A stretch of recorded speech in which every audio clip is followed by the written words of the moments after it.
क्या नाम है आपका? मेरा नाम हुआ रोहित कुमार साकेत। रोहित, क्या करते हैं आप? मैं यूपीएससी एस्पायरेंट हूँ और दिल्ली विश्वविद्यालय से अपना political science honours and research कर रहा हूँ। 4th ईयर चल रहा है मेरा। तो रोहित जी, क्योंकि आप यूपीएससी एस्पिरेंट हैं, ऐसे में आपको पता होगा कि 16 सितंबर को सीजेआई बी.आर. गवई ने भगवान विष्णु की मूर्ति को लेकर के विवादित बयान दिया था, जिस पर जो है खुद सुप्रीम कोर्ट के अधिवक्ता जो है राकेश किशोर, उन्होंने जो है उन पर जूता दे मारा।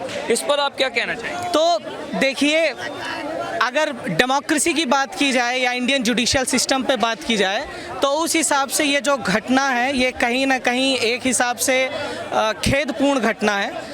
लेकिन हमको उसकी पृष्ठभूमि भी देखना पड़ेगा, उसका जो बैकग्राउंड रहा उसको भी देखना पड़ेगा कि आखिर ऐसा क्यों कहा गया। तथाकथित तौर पे ये कहा जाता है कि बी.आर. गवई साहब दलित समाज से आते हैं, तो उनकी जो टिप्पणी थी वो शायद एक ऐसा वर्ग जो भगवान श्री विष्णु की भावनाओं से जो ओतप्रोत है उनके लिए शायद न्यायोचित नहीं थे उनके शब्द जो उन्होंने कहा। अब आप भारत के सीजीआई हैं, इतने बड़े पद पे हैं, आपका एक एक शब्द एक कानून के बराबर है। आप जो कुछ कह रहे हैं, लोग ये समझते हैं कि आप इतने बड़े न्यायमूर्ति हैं, तो आप कोई शब्द कह रहे हैं, कोई बात कह रहे हैं तो उससे जनता की भावनाएं आहत ना हो। साथ ही साथ उनको अपना आर्टिकल 19 के तहत अपनी बात रखने का भी अधिकार है।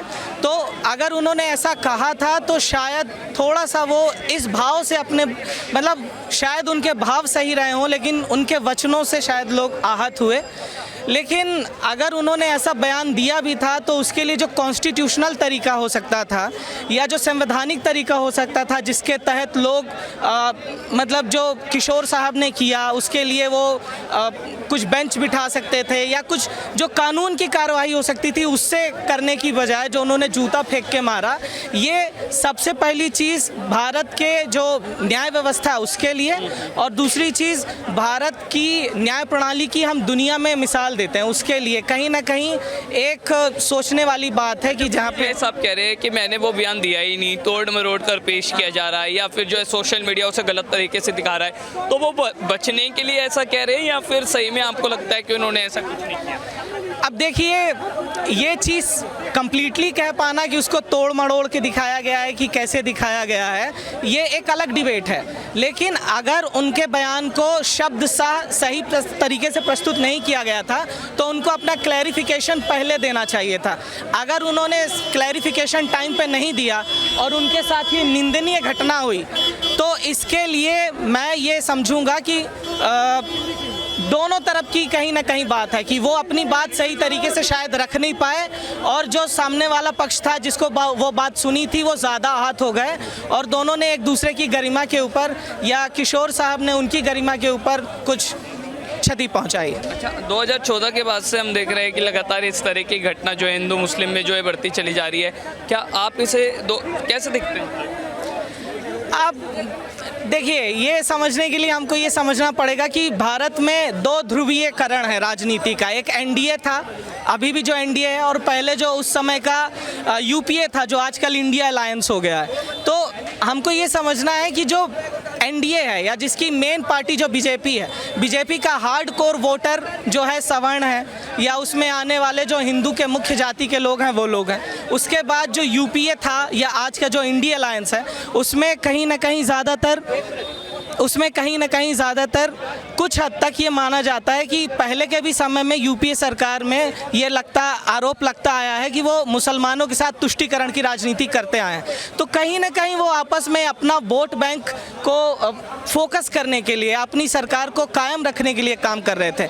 मेन बात जो मुख्य मुद्दा है, ये नहीं होना चाहिए कि 2014 के बाद मुसलमानों को क्या अलग किया जा रहा है।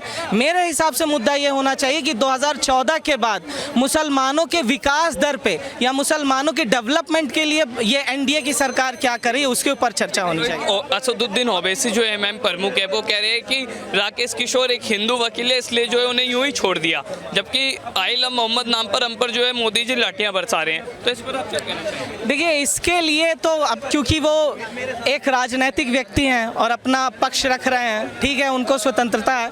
हर व्यक्ति को अपनी बात रखने का अधिकार है, हर व्यक्ति को अपना अपने पक्ष को रखने का अधिकार है भारतीय संविधान के तहत। लेकिन ये कहना कि वो हिंदू व्यक्ति था या मुस्लिम व्यक्ति था, कोई भी व्यक्ति अगर भारत के सीजीआई के ऊपर ऐसा हमला करता है तो भारत के न्याय प्रणाली के लिए एक निंदनीय कृत्य है, सबसे पहली बात। दूसरी बात, कोई भी व्यक्ति अगर वहाँ पे है, पहले तो ये हुआ कि उनके ऊपर कुछ प्रक्रिया नहीं हुई, सुप्रीम कोर्ट ने ये अपना उसमें बयान दिया कि रजिस्ट्रार जनरल ने उनके ऊपर कोई रिपोर्ट नहीं की, इसलिए कोई गतिविधि नहीं हुई।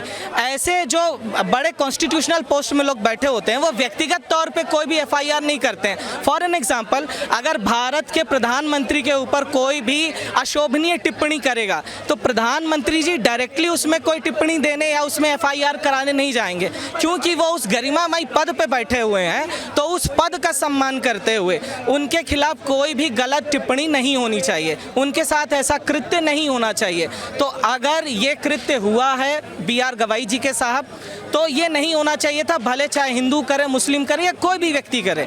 उनका एक कॉन्स्टिट्यूशनल पोस्ट है, उसका सम्मान है, उसके तहत कार्रवाई होनी चाहिए थी। अंतिम में मैं आपसे एक प्रश्न और पूछना चाहता हूँ, क्योंकि BR गवाई जो है दलित चेहरा है, तो कई लोग कह रहे हैं कि लोगों को सहन नहीं हो पाया और जो राकेश किशोर है इसी से घृणित होकर के उन्होंने जो उन पर जूता दे मारा। देखिए, किसी भी बात को देखने के कई पक्ष हो सकते हैं। फॉर एन एग्जाम्पल, अगर हम बात करें डॉक्टर BR अम्बेडकर साहब की, तो लोग उनको एक दलित नेता के रूप में प्रस्तुत करते हैं, जबकि हमको ये पता होना चाहिए कि उन्होंने दलितों के लिए जितना काम किया उससे ज़्यादा काम भारत की महिलाओं के लिए किया।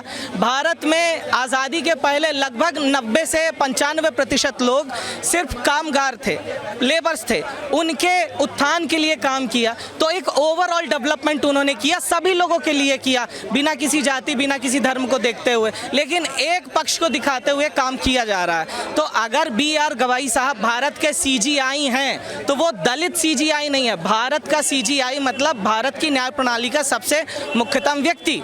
इस हिसाब से उनका सम्मान होना चाहिए। BR गवाई कॉन्स्टिट्यूशनल क्या कितना डिग्निटी या कॉन्स्टिट्यूशनल जो नॉलेज है उसके ऊपर उनका मतलब उसके ऊपर उनके ऊपर टिप्पणी होना चाहिए, उनके ऊपर चर्चा होनी चाहिए, रादर देन वो दलित हैं, सवर्ण हैं, क्या है, इसके ऊपर टिप्पणी होना मेरे हिसाब से, मेरा व्यक्तिगत मानना है कि आप दोनों पक्षों को गलत देखते हैं। नहीं, मैं दोनों पक्षों को गलत नहीं देख रहा हूँ। मेरा ये मानना है कि एक बात को देखने के कई तरीके हो सकते हैं, तो उस हिसाब से जो व्यक्ति जैसा कह रहा है शायद उसके हिसाब से बात सही हो, लेकिन जो यूनिवर्सल बात है कि ऐसा कृत्य हमारे CGI के साथ कोई भी करे उचित नहीं है। सर, मैं सबसे पहले आपसे जानना चाहूँगा कि आप अभी कौन से कोर्ट में वकील हैं? सुप्रीम कोर्ट में है। सर, पूरा विवाद जो है सुप्रीम कोर्ट में इस समय चल रहा है और सुप्रीम कोर्ट में 16 सितंबर को जिस तरीके से CGI साहब ने बयान दिया, वो बयान जो विवादों की गैलेरियों में मुझे लगता है इस समय घूम रहा है, क्योंकि लगातार जो है CGI को लोग कह रहे हैं कि माफ़ी मांगनी चाहिए। वहीं दूसरी ओर ये भी कहा जा रहा है कि जो राकेश किशोर नामक जो अधिवक्ता है उन्होंने जो कुछ किया वो गलत किया। मैं चाहूँगा, क्योंकि आप सुप्रीम कोर्ट के वकील हैं सर, पूरे विवाद को बताएं और उस विवाद के बारे में आपका क्या कहना है वो ज़रूर बताएं।